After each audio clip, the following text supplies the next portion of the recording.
যে জুবিনৰ অন্তিম বিদায় আমি যেনেকৈ ভাৰত চৰকাৰৰ পৰা কিৰণ ৰিজিজু আহিব খুজিছে, অলপ আগতে মোক মেঘালয়ৰ পৰা ফোন কৰিছে যে মেঘালয়ৰ উপ মুখ্যমন্ত্ৰী আহিব খুজিছে, অৰুণাচলৰ পৰাও প্ৰতিনিধি দল এটা আহিব খুজিছে।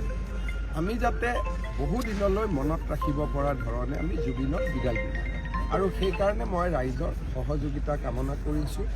আৰু যিসকলে দুই এটা জেগাত মই দেখিছোঁ যে একাংশ লোকে যিকোনো প্ৰকাৰে গণ্ডগোল কৰিব খোজে, আমি ভিডিঅ' ৰেকৰ্ডিং কৰিম কালি গোটেই অনুষ্ঠান, কাৰণ জুবিনক আমি সন্মানেৰে সৈতে বিদায় দিব খুজিছোঁ।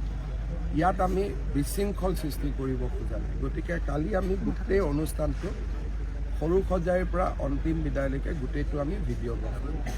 আৰু কোনোবাই যদি পিছত আমি দেখোঁ যে ইচ্ছাকৃতভাৱে আৱেগত কৰা বেলেগ কথা, কিছুমানে ইচ্ছাকৃতভাৱেও খেলি মেলি কৰিব খোজে, চৰকাৰে তেওঁলোকৰ ওপৰত ব্যৱস্থা ল'ব। ইতিমধ্যে যোৱাকালি সৰু সজাই আৰু আগদিনাখন বিমানবন্দৰত খেলি মেলি কৰা কেইবাজনো ব্যক্তিৰ ভিডিঅ' ৰেকৰ্ডিং আমি লৈছোঁ আৰু তেওঁলোকৰ ওপৰত অনুষ্ঠানটো হৈ যোৱাৰ লগে লগে আমি তেওঁলোকক সুধিম যে আপোনালোকে ইমান ধুনীয়া অনুষ্ঠান এটা কিয় বেয়া কৰিব খুজিছে।